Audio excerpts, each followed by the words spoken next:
You're watching CBS 5. You're starting your day the smart way. This is CBS 5.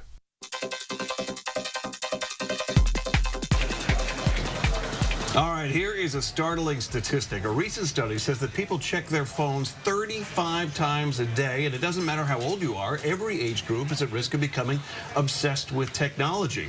So joining us this morning is Stephen Fogel, author of Your Mind is What Your Brain Does for a Living, with some science to look at what this may mean or how you can tell if you're an addict. And I got to tell you, Mr. Fogel, when I heard that statistic, I was like, oh, that's low. I check my phone more than that. Yeah. And you probably hear that a lot, right? Not only that, I've written a book about it, and I do too. Yeah? Yes. Well, what is it? Why do you think that we are such slaves to modern technology? Oh, it goes back hundreds of thousands of years. And when man first came online, we were hunters and gatherers. We didn't know how to grow our own food. We didn't know how to domesticate animals.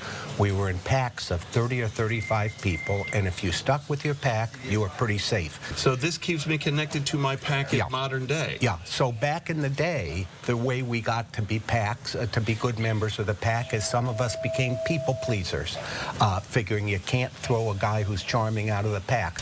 Today, my pack in my business is we have about 100 people, and if I do an email to one of them, doesn't make a difference what time, I don't think they're a good pack member if they don't get back to me. Well, and in that analogy, it wouldn't necessarily be so great to be connected to your pack as we are today. What are some ways to maybe unplug and not be so addicted to our technology? The way for that is to be mindful.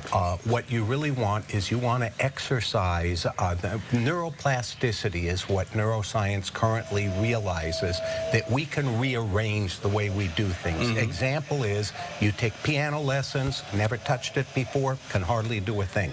Practice the scale for about a month, you're very good at it.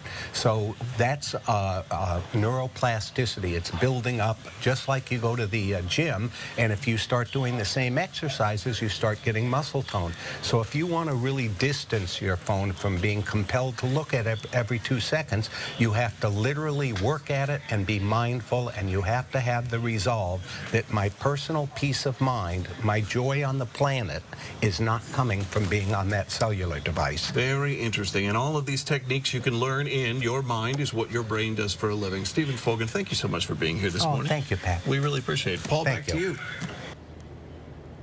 Oh, sorry, Pat. Oh, okay, still to come this morning.